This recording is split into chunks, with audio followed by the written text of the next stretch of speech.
আপনারা কারা কারা একাদশী করেন হাত তুলবেন, আমি খুব খুশি হব। বাহ, একাদশী যারা করেন না তাদের কাছে প্রদীপ পালে নিবেদন রইল, একটু করুন। করবেন কি না করবেন আপনাদের বিচার। আমি শুধু একটু বলে যাব মাত্র, আমি আপনাদের জোর করব না, কিন্তু আপনারা বুঝবেন, তারপর চিন্তা করবেন, তারপর করবেন কিনা। একাদশী যারা করছেন, একাদশী মানে একাই দোষী। 8 থেকে 80 বছর পর্যন্ত যে কোনো ব্যক্তি একাদশী করতে পারে। প্রশ্ন, মায়েদের 4 দিন শরীর খারাপ হয়, একাদশী করতে পারে? 100% উত্তর, আপনি করতে পারেন, অবশ্যই করবেন। প্রকৃতি আপনার, আপনি 100% করবেন। অনেকে বলে ওষুধ খায়, মেডিসিন খায়, একাদশী করতে পারি? আপনি অবশ্যই করবেন, আরও সুন্দর থাকবেন। মেডিকেল সায়েন্স বলছে আপনার যে প্রতিদিন যে মেশিন শরীরে, এই মেশিন তো চালু রয়েছে। যেমন সপ্তাহে যারা চাকরি করে কোম্পানিতে মেশিন চালু থাকে, একদিন ছুটি থাকে রেস্ট, সেরকম একদিন রেস্ট দিতে হয় আমাদের পেটটাকে 15 দিন পর পর। আপনার শরীর ভালো থাকবে, আরও চাঙ্গা স্ট্রং হবে আপনার বডি ফিটনেস, যদি আপনি ফাস্টিং করতে পারেন, উপবাস করতে পারেন। বিরাট বড় মাহাত্ম্য আছে। এমনি মহাজনরা এমনি করে নাই, খুব ভাবনা চিন্তা করেছে, ঋষিরা রিসার্চ করে করে বের করেছে এগুলো আমাদের মঙ্গলের জন্যে। আমরা ওদের পথ না ধরে আমরা পাশ্চাত্য শিক্ষা গ্রহণ করে উল্টো পথ ধরেছি, রোগের বাসা করে নিচ্ছে আমাদের দেহটাকে। এ তো আমাদের জন্যে করছে না, আপনারা করতে পারছেন না। একটা মুসলিম সমাজে বাচ্চা থেকে বুড়ো পর্যন্ত রোজা রাখছে, আমাদের লজ্জার ব্যাপার একটা 17 বছরের ছেলে একাদশী করতে পারে না। কেন? সে নাকি দোকানে না খেলে ভালো থাকতে পারে না। তার ছেলে বলে এখন থেকে নিরামিষ খাবে, দুর্বল হয়ে যাবে। বিরাট কোহলির কথা বলবেন, আমি একটু বললাম, ও দুর্বল হয়ে গেছে 6 মারছে। বলবেন রোহিত শর্মা 6 মারছে, দুর্বল হয়ে গেছে। হ্যাঁ, আইজাক নিউটন, এই যিনি আইনস্টাইন, তিনি নিরামিষ খেতেন, তিনি দুর্বল হয়ে গেছেন। যত সব ফালতু মিথ্যা কথা বলে বলে আপনি বলে দেখে নিন, একটা 45 বছরের ছেলে আমিষ মাংস মাছ খেয়ে কি করছে? বৃদ্ধ হয়ে যাচ্ছে, মোটা হয়ে যাচ্ছে, চলতে পারছে না। একজন বৈষ্ণব 80 বছর বয়স, দিব্যি রাস্তা দিয়ে হেঁটে হেঁটে চলে যাচ্ছে। ও জীবনটাকে উপভোগ করতে জানে। যে যত ভোগী সে তত রোগী, আর যে যত ত্যাগী সে তত নিরোগী। অনুকূল ঠাকুর বলেছেন পরম প্রেমময়, যারা নিরামিষ খায়, আচার বিচার পালন করে, তারা বট গাছের মতো দীর্ঘদিন ধরে বাঁচতে পারে। ডাক্তারের খাতায় নাম কম লেখাতে হয়। যারা আমিষ খায় কলা গাছের মতো ধীরে ধীরে বাড়ে আর হুর হুর করে পড়ে। একাদশীর আগের দিন ব্রাশ করে নেবেন, লবণ খেতে পাবেন না। পরের দিন ব্রাশ করলে পেস্টের মধ্যে লবণ থাকে, ও লবণ মুখে দিলে আপনার একাদশী হলো না। জিভ পরিষ্কার করতে করতে যদি জিভ ঝোলাতে জিভ কেটে যায়, আপনার রক্ত বেরিয়ে গেলে একাদশী হলো না। তাই আগের দিন করে নিতে হয়, পরের দিন সকালবেলা গরম জল দিয়ে মুখটা ধুতে হয়। সকালবেলায় ঘুম থেকে উঠে নতুন বস্ত্র কিংবা শুদ্ধ বস্ত্র পরে নিলেন, ধোয়া বস্ত্র। আপনি স্নান করে ভগবানের পুজো করলেন, ভগবান একটু ভাগবত গীতা পড়লেন, হরে কৃষ্ণ মহামন্ত্র বললেন। সবার কাছে নিবেদন রইল, সেই দিন 5টা জিনিস খেতে পাবেন না: চাল, গম, জব, সরিষা, ডাল। এর থেকে যা জন্ম, মানে চাল থেকে যা যা জিনিস তৈরি হয়, ডাল থেকে যা যা হয়, জব থেকে যা যা হয়, সরিষা থেকে যা যা হয়, সব কিছুই সেদিন বারণ। সরিষার তেল মাখতে পাবেন না, সরিষার তেল খেতে পাবেন না। নারকেল তেল মাখতে পারেন, সাদা তেলের রান্না খেতে পারেন। এবার বলে রাখি, একাদশী মানে এই নয় লোককে জানানো। আমার ওখানে যারা একাদশী করে আমি দেখেছি দরজার সামনে বসে থাকে একবেলা পর্যন্ত। লোকে জিজ্ঞেস করে, দিদি তুমি কোনদিন বাইরে বসো না, আজকে বসে আছো? আর বলো না, আজ আমার একাদশী। মানে লোক জানানো আর কি। আবার অনেকে আমার কাছে আসে, প্রদীপ বাবু কি কি খেতে পাবো বলুন তো। মানে খেতে পাওয়ার কথা বলে, না পাওয়ার বলে কি কি খেতে পাবো বলুন তো। আমি সব খাবেন আপনি, কোনো অসুবিধা নেই। একাদশীর দিনে পঞ্চশস্য বারণ, মাথায় রাখবেন। একাদশীর দিনে যত মুখ ঝুটা কম করবেন তত ভালো। আপনারা সব চিকিৎসা করাতে যাচ্ছেন, কি করলে মোটা কম হব? ভাগবত গীতা পড়ুন, কোথাও যেতে হবে না, পরিষ্কার করে বর্ণনা করা আছে। আপনার পেটটাকে 4 ভাগ করলে প্রতিদিন 2 ভাগ খাবার খাবেন, 1 ভাগ জল খাবেন, 1 ভাগ ফাঁকা রাখবেন। ও রোগ আপনাকে সহজে আক্রমণ করতে পারবে না। যেদিন একাদশী 1 ভাগ খাবার খাবেন, 1 ভাগ জল খাবেন, 2 ভাগ ফাঁকা রাখবেন। যত মুখ ঝুটা কমবেন কম তত ভালো। সেদিন একাদশী মানে এই নয়। সেদিন কি প্রার্থনা করবেন মায়েরা? মাথায় রাখবেন, সেদিন প্রার্থনা করবেন ভালো কথা শুনবো, খারাপ কথা শুনবো না, খারাপ কথা বলবো না, খারাপ জিনিস দেখবো না, এই প্রতিজ্ঞা করবেন। তবে বলে রাখি, একাদশীর মাহাত্ম্য শুনে রাখুন মায়েরা, যে যেখানে বসে আছেন। একাদশী কিন্তু 8 থেকে 80 বছর করতে পারেন। বাড়িতে কেউ মরে গেলে, জন্মাশয় হলে আপনারা একাদশী করতে পারেন, অসুবিধা নেই। যেদিন শ্রাদ্ধের দিন সেই দিনটা বাদ দিয়ে আপনি প্রতিবারই একাদশী করতে পারেন। সবাই আপনাদের কাছে নিবেদন রইল, যে নির্জলা করে সেটাকে বলা হয় কি? উত্তম একাদশী। আর যদি ফলমূল খান অসুবিধা নেই, আপনি সবজি খান, কাঁচা কুমড়ো, কাঁচা পেঁপে, আলু দিয়ে সবজি খাবেন, সন্দক লবণ দেবেন, এই লবণ দেবেন না, সাদা তেল দেবেন, ঘি দেবেন, রান্না করে খাবেন আপনারা, অসুবিধা নেই। একাদশীর দিনে ওটা মধ্যম একাদশী। আমি মালদা জেলায় গিয়েছিলাম কয়েকদিন আগে, একাদশী পড়েছিল, আগের একাদশী। যার বাড়িতে বাসা তিনি বলছে, প্রদীপবাবু একাদশী? বলে হ্যাঁ, কোনো অসুবিধা নেই। 4 গ্লাস দুধ, 4 বাটি ফল, 4 বাটি দুধের পায়েস, 4 বাটি সবজি নিয়ে আমাকে বলছে, এমন কিছু দিতে পারলাম না। বললাম এরকম করলে আমি কোনোদিন ভাতই খাবো না, প্রতিদিন একাদশী করবো। মায়েরা, উত্তম একাদশী নির্জলা, মধ্যম একাদশী ফলমূল দুধ খেয়ে, আর আমাকে যেটা করেছিল উত্তম নয় মধ্যম নয় ধমাধম একাদশী। আগামী 27শে বৈশাখ শুক্রবার দিন আমাদের সবচাইতে বছর একটা দামি দিন আসছে। কারো জানা আছে দিনটা? জোরে বলুন, কি দিন? বাহ, খুব খুশি আপনাদের দেখে আমি, আপনারা বোঝেন খুব সুন্দর। অক্ষয় তৃতীয়ার দিন। এইটা বারবার আপনারা জেনে যাবেন এখানে। অক্ষয় তৃতীয়া মানে কি? অক্ষয় মানে যার কোনো ক্ষয় নাই। দাদা ভাইরা যারা কীর্তন শুনতে এসছেন, অক্ষয় তৃতীয়ার দিনে শুভ হালখাতা হয়। অক্ষয় মানে কি? যার কোনো ক্ষয় নাই। অক্ষয় তৃতীয়ার দিন ভালো কাজ করবেন, ওটা অক্ষয় থাকবে, আর খারাপ কাজ করবেন, ওটাও অক্ষয় থাকবে। অক্ষয় তৃতীয়ার দিনে সবচাইতে দামি কাজ, সেদিন যদি কেউ গৃহপ্রবেশ করতে পারে, বাড়ি তৈরি করার পর অক্ষয় তৃতীয়ার দিন যদি কেউ গৃহপ্রবেশ করতে পারে, সবচাইতে ভালো। একটু তাকাবেন, অক্ষয় তৃতীয়ার দিন মা গঙ্গা পৃথিবীতে প্রথম অবতরণ করেছিলেন। তাকান, অক্ষয় তৃতীয়ার দিনে দ্রৌপদীর বস্ত্রণ হচ্ছিল, ভগবান বস্ত্র জোগাড় করেছিল। অক্ষয় তৃতীয়ার দিনে সুদামার দারিদ্রতা ভগবান দূর করেছিল, সেটা অক্ষয় তৃতীয়ার দিন। ভগবানের 7ম অবতার পরশুরাম, 6ষ্ঠ অবতার পরশুরাম, তার আবির্ভাব অক্ষয় তৃতীয়ার দিনে। যদি হিমালয়ে যান, 4টা তীর্থস্থান আছে, 4টা মন্দির আছে। একটা গঙ্গোত্রী, একটা যমুনোত্রী, একটা কেদারনাথ, একটা বদ্রীনাথ। আশ্চর্য হবেন আপনারা, ওটা ভাতৃ দ্বিতীয়ার দিন বন্ধ করা হয় মন্দিরগুলো, একটা প্রদীপ জ্বালিয়ে। আর অক্ষয় তৃতীয়ার দিন ভক্তদের শুভ দর্শন করার জন্য খুলে দেওয়া হয়। বছরে 4টি দিন খুব গুরুত্বপূর্ণ।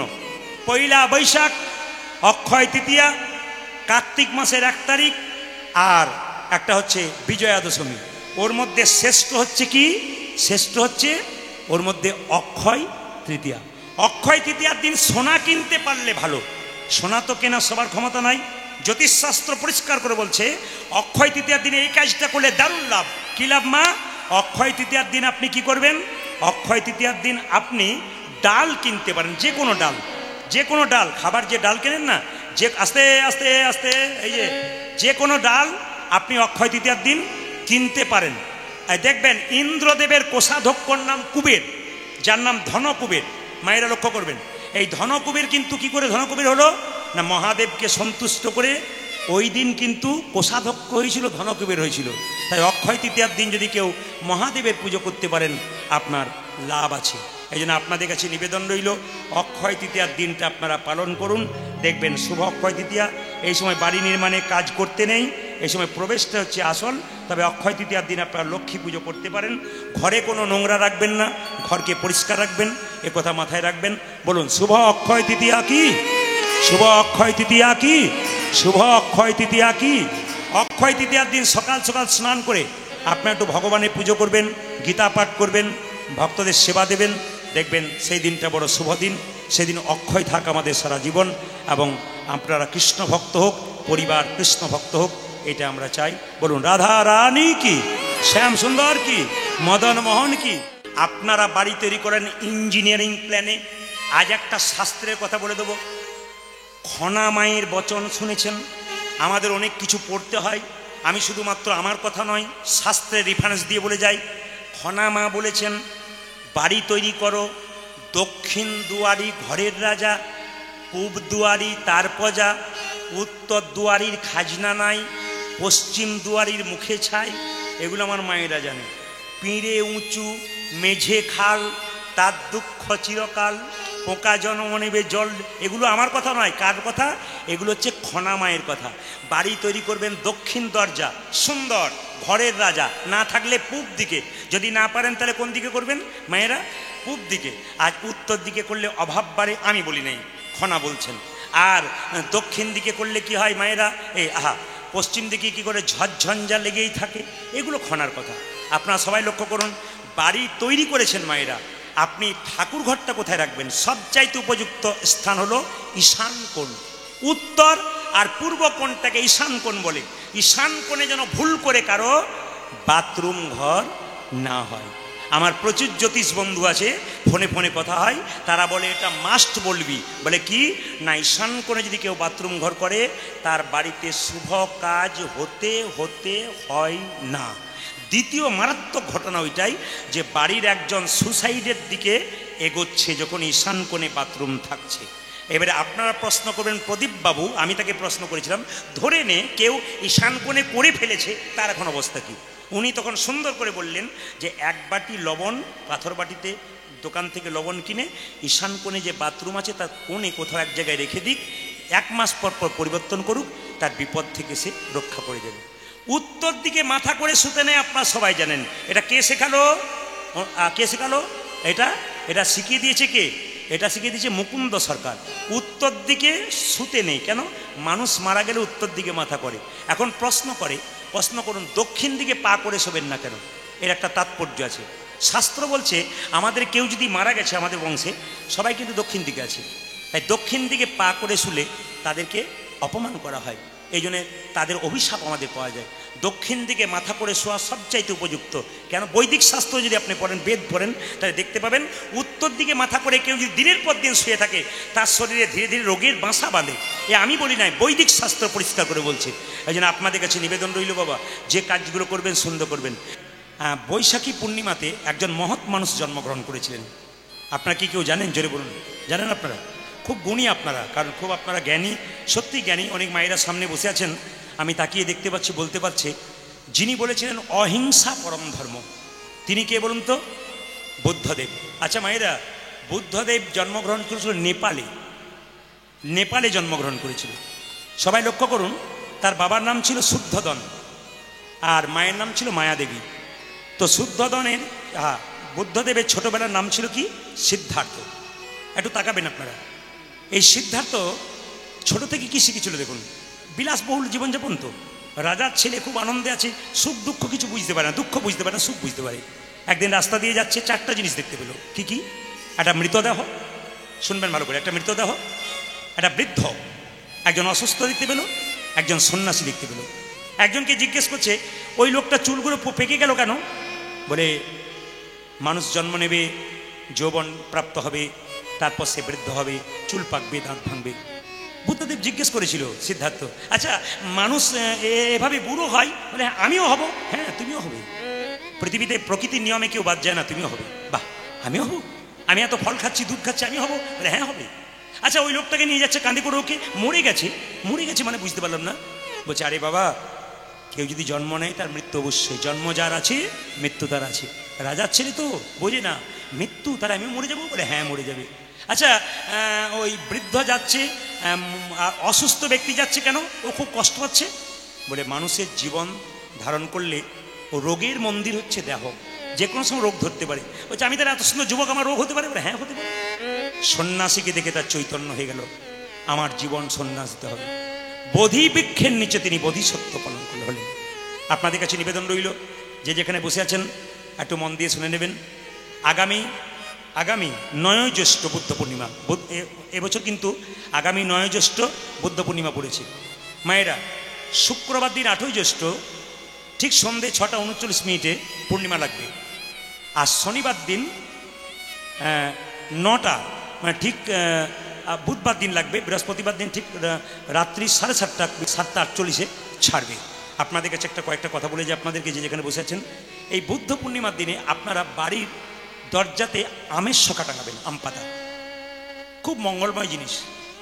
এই বুদ্ধ পূর্ণিমার দিনে কেউ যদি শিবকে কাঁচা দুধ দিয়ে স্নান করায় এবং আকন্দা ফুলের মালা পরায়, খুব বিরাট লাভ আছে এই বুদ্ধ পূর্ণিমার দিনে। এই বুদ্ধ পূর্ণিমার দিনে সবচাইতে ভালো হয় যদি কেউ গঙ্গা স্নান করতে পারে। যদি গঙ্গা স্নানের ব্যবস্থা না থাকে, আপনি স্নান করবেন, গঙ্গা জল থাকলে বাড়িতে মাথায় নিয়ে নেবেন। যদি তা না থাকে, স্নান করার পর গঙ্গা করে আপনি শুদ্ধ পোশাক পরে বুদ্ধ পূর্ণিমার দিনে আপনারা নিরামিষ খাবেন। যদি কেউ উপবাস থাকতে পারেন সারাদিন খুব ভালো, না পারলে আপনারা নিরামিষ খাবেন। একটা কথা আপনাদের ফাঁকি বলে যাই, দেখবেন অনেকে বাত ব্যথা হয়, ফাইলেরিয়া হয়, অনেক রোগ হয় কিনা, কিন্তু দেখবেন বড় বড় মহাজনের কথা বলে রাখছি আপনাদেরকে, যদি কেউ পূর্ণিমা এবং অমাবস্যার দিনে মানে ভাত মুড়ি না খেয়ে যদি কেউ রুটি খেতে পারে, নিরামিষ সবজি খেতে পারে প্রতি পূর্ণিমা এবং অমাবস্যা, আপনার যদি ফাইলেরিয়া জনিত রোগ আছে, যাদের দেখবেন হাড়ে কোমরে খুব ব্যথা হয়, বাতজনিত ব্যথা, দেখবেন অনেক ব্যথা চলে যায়। আমার বংশে কেউ কৃষ্ণ ভজন করতো না। আমি যে বংশে বাস করতাম, আমার বংশে কেউ কৃষ্ণ নাম করতো না।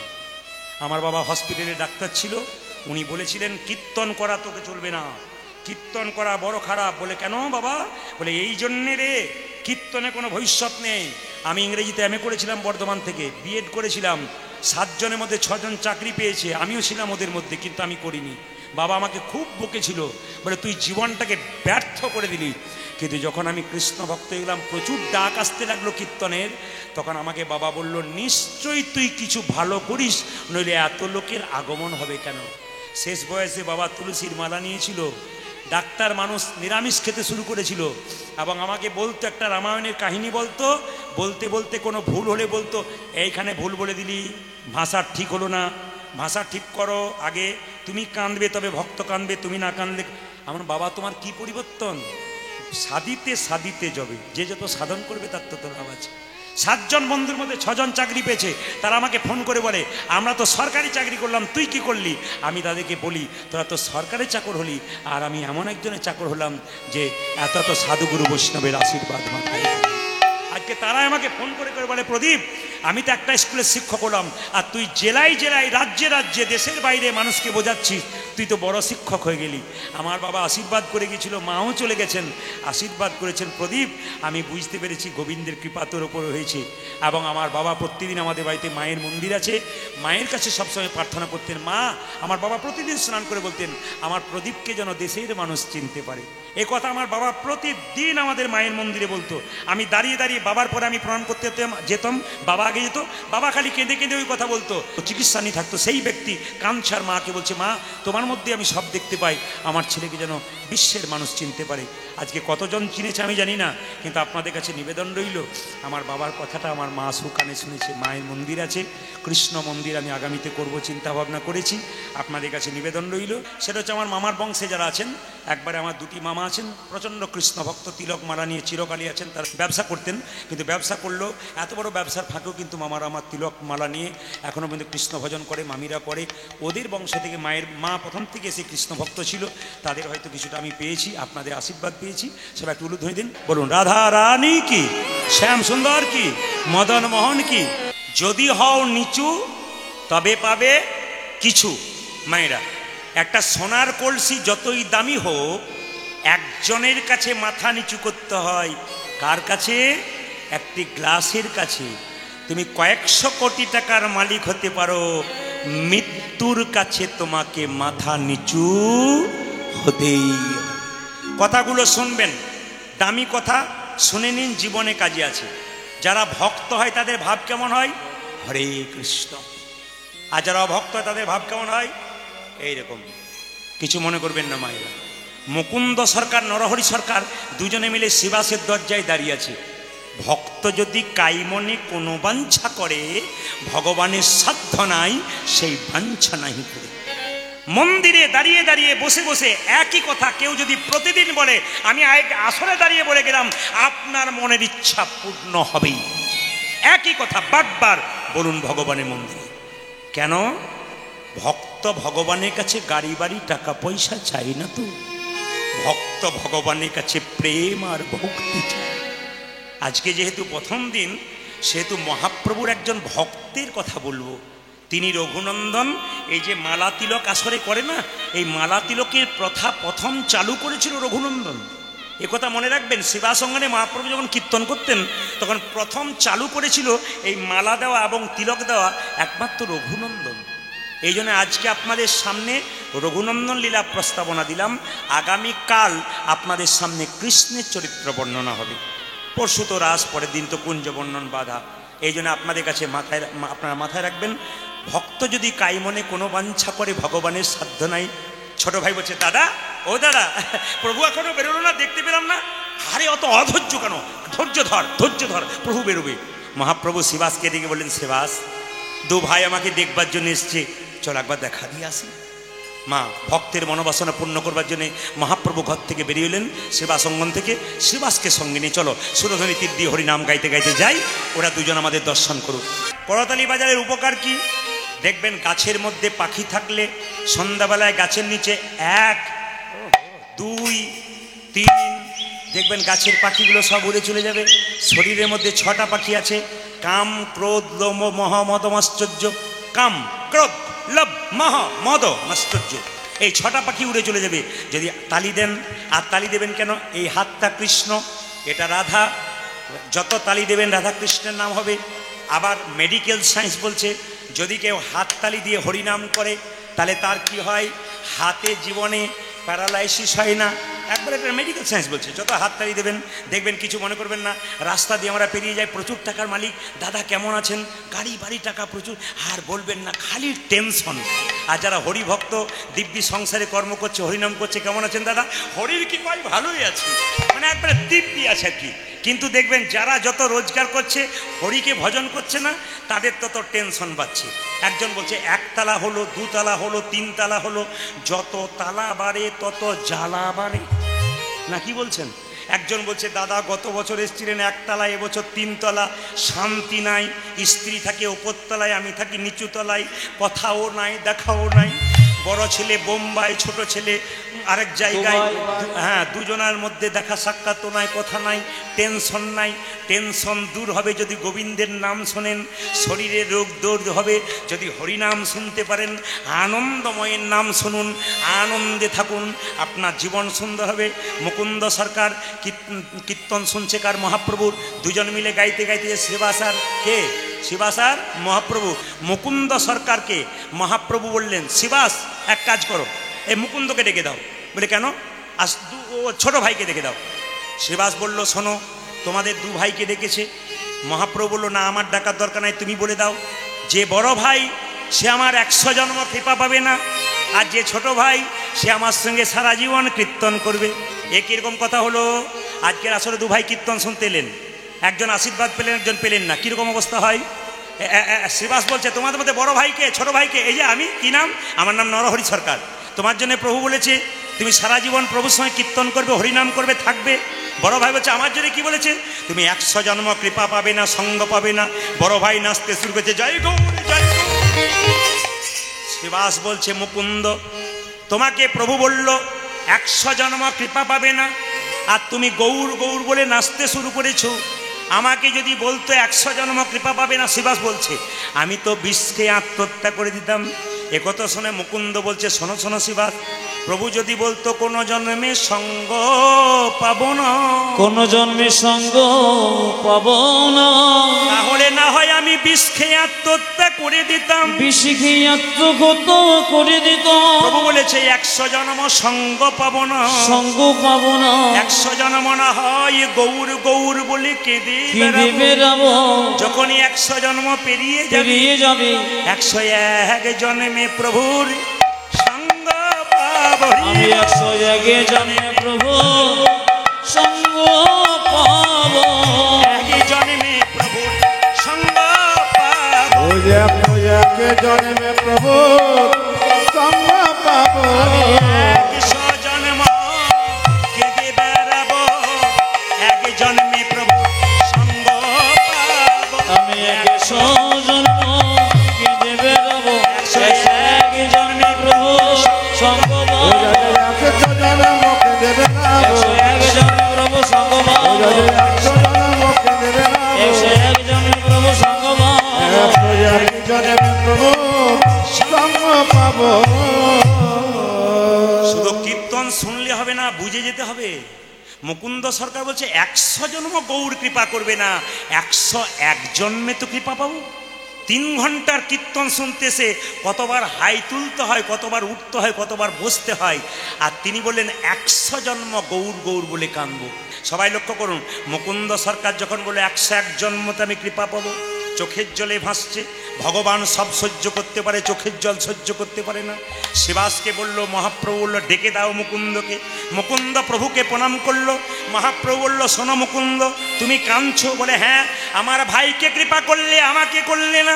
বলে শোনো, বলে কি? তুমি হলে সংসারের বড় ভাই, তোমার দায়িত্ব সব চাইতে বেশি। এখানে যারা কীর্তন শুনতে এসছেন, যারা বড় বউ এবং বড় ভাই আছেন, মহাপ্রভুর কথা শুনে নিন। বলছে বড় বড় গাছগুলো জঙ্গলের যেমন ছোট ছোট গাছগুলোকে ঝনঝঞ্ঝা থেকে রক্ষা করে, একটা সংসারের বড় ভাই তার ছোট ভাইগুলোকে অনেক দায়িত্ব পালন করে। শোনো মুকুন্দ, তুমি বাড়ি ফিরে যাও, শ্রীখণ্ডে একটা গোপীনাথের মন্দির তৈরি করো, জীবের দ্বারে হরিনাম দাও, আর তুমি গরিবদের চিকিৎসা করো। তবে মুকুন্দ, তোমার মাথায় হাত দিয়ে আশীর্বাদ করলাম, তুমি কাল থেকে বাড়ি গিয়ে যাকেই চিকিৎসা করবে তারই রোগ ভালো হয়ে যাবে। মায়েরা, মহাপ্রভুর আশীর্বাদ যদি কারো থাকে, তার হাতের কাজ দিনের পর দিন বেড়ে যাবে। এ মহাপ্রভুর কৃপা। মুকুন্দকে বলল, তুমি বাড়ি ফিরে যাও, গোপীনাথের মন্দির তৈরি করো, জীবের দ্বারে হরিনাম দাও, কিন্তু গরিবের চিকিৎসা করবে, টাকা নেবে না। মুকুন্দ সরকার বাড়ি ফিরে এলো, কিছু মনে করবেন না। মুকুন্দ সরকার বাড়িতে একটা গোপীনাথের মন্দির তৈরি করলেন, ছোট্ট একটা বাড়ি তৈরি করলেন। সেই সময় একজন মুসলমান নবাব, তার নাম হুসেন শাহ, তার বাড়ি আস্তে আস্তে আস্তে তার বাড়ি কোথায়? তার বাড়ি মালদা। আমি যেখান থেকে এলাম, আমি পরশু তারিখ আমি কালকে সকালবেলায় মালদা থেকে এসেছি। তার মানে মালদায় একজন নবাব আছেন, তার নাম হচ্ছে হুসেন শাহ। তার পেটের যন্ত্রণা কোনো মতে ভালো হচ্ছে না। একজন বলছে, নবাব তোমার পেটের যন্ত্রণা ভালো হতে পারে যদি শ্রীখণ্ডে যেতে পারো। বলে কার কাছে? মুকুন্দ সরকারের কাছে। এই দেখো শোনো, ওর কাছে গেলে তোমাকে কিন্তু ফকির সেজে যেতে হবে, নবাব সেজে গেলে হবে না। বলছে আমি ফকির সাজবো, আমার নাম নেবো আমি হুসেন ফকির, আমাকে ফ্রিতে চিকিৎসা করবে, আমাকে চিনতে পারবে না। আর যদি নবাব হই তাহলে চিকিৎসা করবে না। এখন নবাব, বাংলার নবাব হুসেন শাহ, হুসেন ফকির সেজে ছুটে এলো কোথায়? শ্রীখণ্ডে। এসে বলল, ও দাদা। বলে কি? এ মুকুন্দ সরকারের বাড়ি কোনটা? মন্দিরের চূড়াটা দেখতে পাচ্ছ, হরিনাম হচ্ছে, প্রচুর লোক লাইন দিয়ে আছে, ওটা মুকুন্দ সরকারের বাড়ি। ছুটে গিয়ে বলল, বাবা একটু জায়গা করে দাও তো, আমি একটু পেটটা দেখাবো, বড় ব্যথা হচ্ছে। সবাই জায়গা করে দিল। নবাব হোসেন শাহ ফকির সেজে দাঁড়িয়ে আছে। মুকুন্দ সরকার গোপীনাথের মন্দিরে সকালবেলায় ঘুম থেকে উঠে পুজো করছে। সবাই লক্ষ্য করুন, মুকুন্দ সরকার গোপীনাথের মন্দির তৈরি করে সকালবেলায় গোপীনাথের পুজো করে আর গাইছে, গোপীনাথ আমার তো টাকা পয়সা নাই তোমাকে মন্দির তৈরি করে দেবো, তবে আমার মন মন্দিরে তোমাকে রাখবো। নবাব দেখছে প্রচুর লোক লাইন দিয়ে দাঁড়িয়ে আছে, আমিও দাঁড়িয়ে আছি, আপনাকে ডাকছি, চশমা পরে আপনাকে ডাকছি, চশমা পরে, ওই যে আপনাকে ডাকছি, আপনি একটু উঠুন, আপনি এখানে আসুন।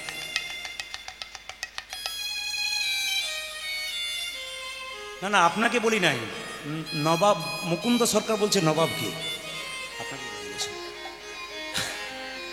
মানে নবাব একটা চশমা পরে দাঁড়িয়ে আছে তো, আপনাকে বলছে আপনি আসুন। মা ভাবছে আমাকে ডাকছে, না না নবাবকে ডাকছে, আপনি আসুন। নবাব সঙ্গে সঙ্গে এসে বলল, বাবা আমাকে ডাকছো? হ্যাঁ। কি নাম তোমার? আমার নাম হুসেন ফকির। চিনতে পারে নাই, বাংলা নবাব এসছে। কি নাম তোমার? আমার নাম হুসেন ফকির। কি হয়েছে বাবা? এই যে এই যে এই যে আমার পেটে খুব যন্ত্রণা হয়েছে। কই দেখি দেখি দেখি দেখি দেখি দেখি দেখি দেখি তুমি জামাটা খুলো তো। মায়েরা, যেই না নবাব জামাটা খুলতে গেছে, মনে মনে ভাবছে জামা আমি খুলবো, রোগ যদি ভালো না হয় তোর একদিন কি আমার একদিন। ভাবছো কি? জামা খোলো। যেই না ভয়ে জামাটা খুলেছে, এবার মাটির বারান্দাতে গড়াগড়ি দাও।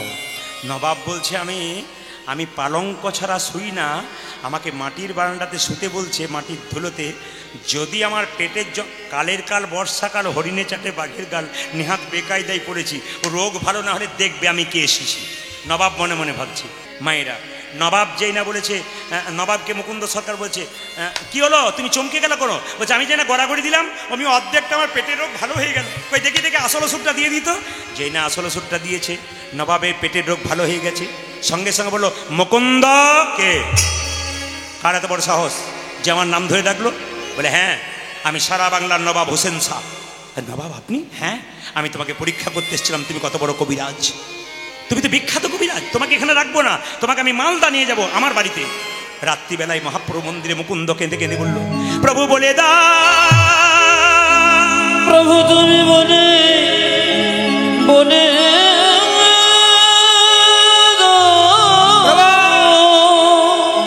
আমি সারা বাংলা চিকিৎসা করব, জীবের দ্বারে হরিনাম দেবো, এইটাই তো চেয়েছিলাম, মুসলমানের বাড়ি যাবো কেমন করে।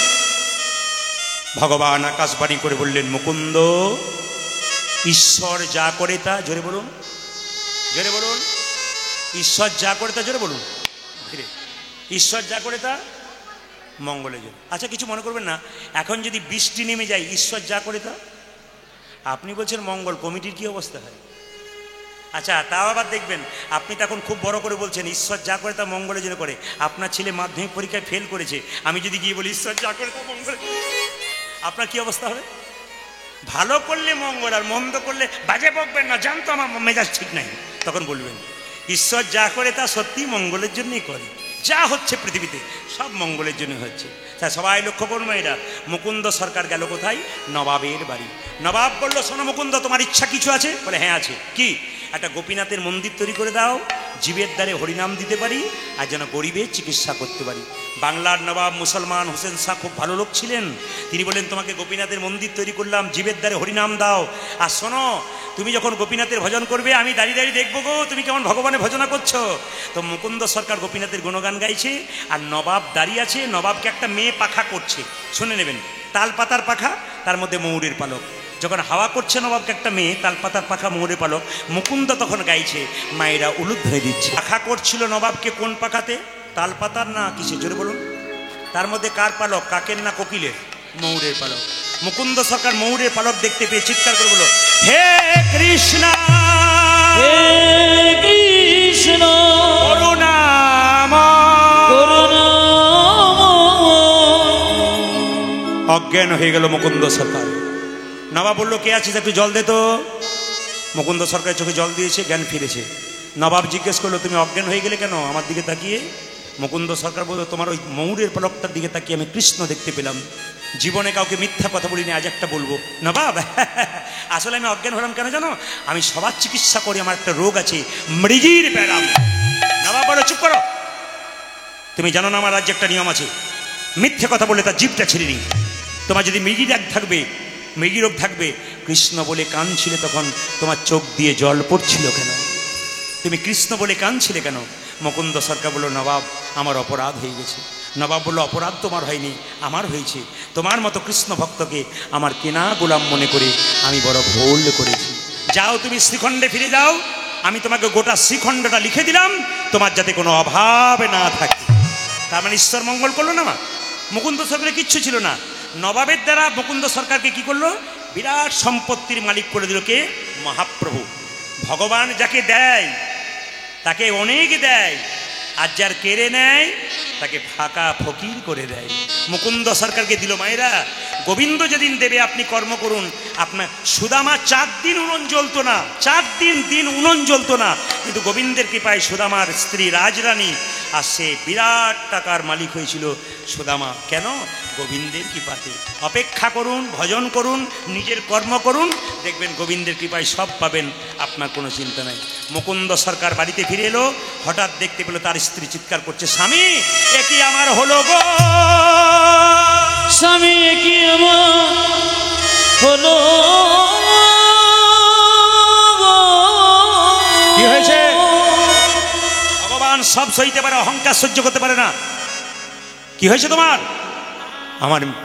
আমার হাতগুলো জ্বালা করে, পাগুলো জ্বালা করে, আমার জিভটা কেমন জ্বালা করে, চোখগুলো কেমন। সারা বাংলা চিকিৎসা করে মুকুন্দ সরকারের অহংকার হয়ে গেছে।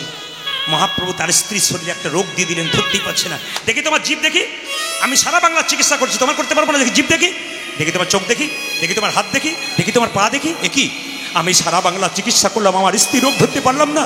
রাত্রিবেলায় মহাপ্রভু মন্দিরে গিয়ে মুকুন্দ বলছে, প্রভু বলে দাও, প্রভু বলে দাও, প্রভু আমি সারা বাংলা চিকিৎসা করে আমার স্ত্রী রোগ ধরতে পারছি না কেন? আকাশবাণী করলেন মহাপ্রভু, মুকুন্দ আমি যা ভেবেছিলাম তাই হয়েছে। সারা বাংলা চিকিৎসা করতে করতে তোমার ভেতরে অহংকার হয়ে গেছে। মুকুন্দ সরকার বলল, প্রভু আমি ক্ষুদ্র জীব, কখন আমার অহংকার হয় আমি জানি না, সত্যি যদি অহংকার হয়েছে আমার পতন ঘটাও।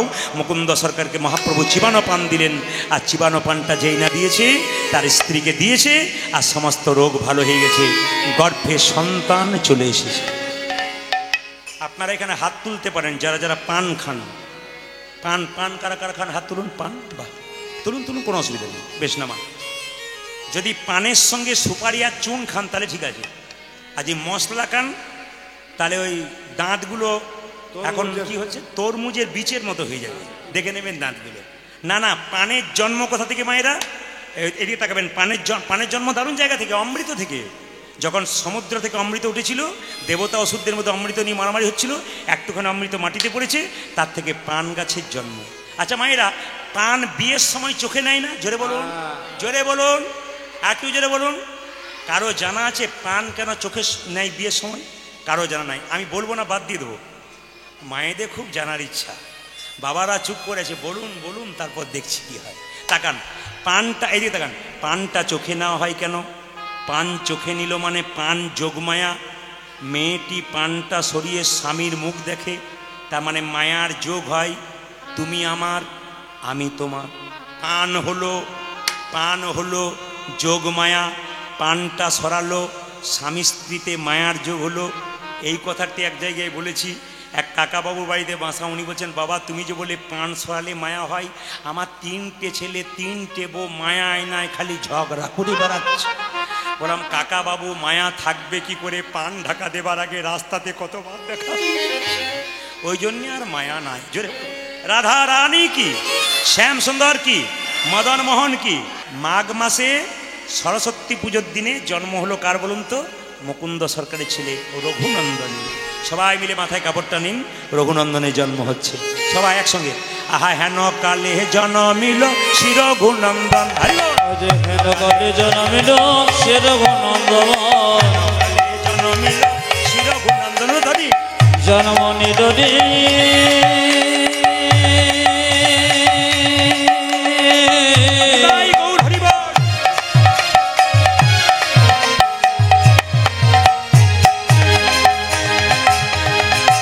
হেন কালে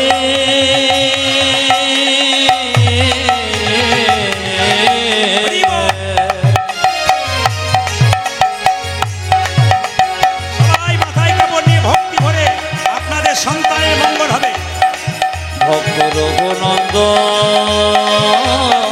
জন্ম কালে জন্মিল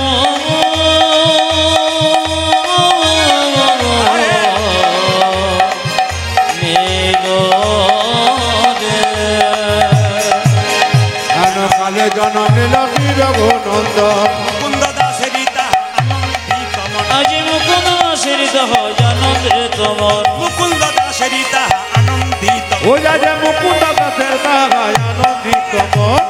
সরস্বতী পুজোর দিন সবাই ব্যস্ত। ও কবিরাজ, তোমার একটা ছেলে হয়েছে, ছেলে আনন্দ ধরে না, আনন্দ ধরে না, আনন্দ ধরে না, আনন্দ ধরে না, আনন্দ ধরে না, আনন্দ ধরে না। মুকুন্দ দাসের মনে আনন্দ ধরে ও না, যে মুকুন্দ দাসের মনে আনন্দ ধরে না। মুকুন্দ দাসের মনে পুত্রের বদন আজি হেরে, মুকুন্দ দাসের মনে, পুত্র বদন আজি হেরে, মুকুন্দ দাসের মনে, পুত্র বদন আজি হেরে, মুকুন্দ দাসের মনে, পুত্র বদন ওগো হেরে, মুকুন্দ দাসের মনে, পুত্র বদন ওগো হেরে, মুকুন্দ দাসের মনে, আনন্দ ধরে না। ওগো মুকুন্দ দাসের আজি জানন্দে ও তোমার। যে মুকুন্দ দাসের আজ আনন্দিত মন। আচ্ছা, একটা ভুল ধারণা ভাঙিয়ে দিই। আপনাদের বিশ্বাস মধু দিলে মিষ্টি কথা বলে। একজন হাত তুলে বলুন তো, ছেলে বড় হয়েছে মিষ্টি কথা বলে?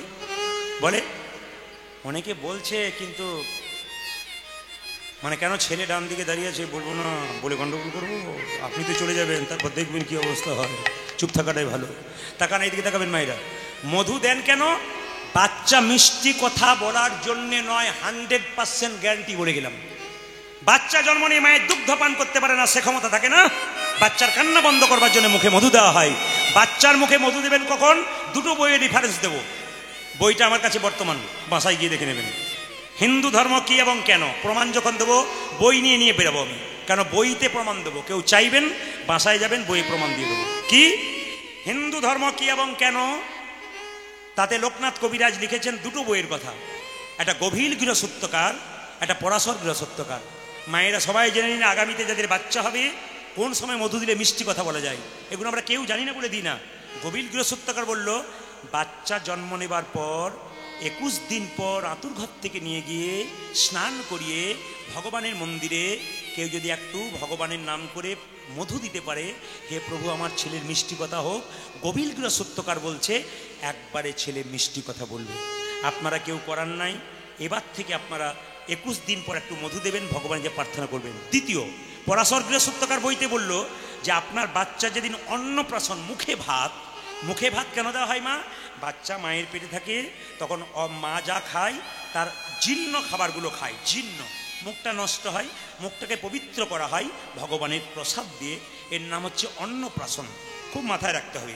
এই অন্নপ্রাশনের দিনে আপনি পরমান্ন দেবার আগে একটু মধু দিয়ে বলবেন, হে প্রভু আমার ছেলে যেন মিষ্টি মিষ্টি কথা বলে। এই 2 দিন বললে আপনার কাজ হবে। ছেলেটা জন্ম নিয়েছে মায়েরা কি বার বলুন? বৃহস্পতিবার। কি পুজো ছিল? সরস্বতী পুজো। ও মা, মধু যদি কিনবে, দোকান বন্ধ হয়ে গেছে, কি করলো? 2 কানে শোনাইল মধুর হরিনাম, 2 কানে শোনাইল মধুর হরিনাম, 2 কানে শোনাইল মধুর হরিনাম, আজ 2 কানে শোনাইল মধুর হরিনাম, মধুর হরিনামে শোনালো, মধুর হরিনামে শোনালো, হরিনামে শোনালো, ও মধুর হরিনামে শোনালো, সারি কথা শোনার আগে হরিনামে শোনালো, সারি কথা শোনার আগে হরিনামে শোনালো, সারি কথা শোনার আগে নামময় দাহ, সারি কথা শোনার আগে নামময় দেখলো, সারি কথা শোনার আগে নামময় দেখলো, সারি কথা শোনার আগে নামময় দেখলো, সারি কথা শোনার আগে নামময় দেখলো, হরিনামে শোনালো, 2 কানে শোনাইল মধুর হরিনাম, 2 কানে শোনাইল মধুর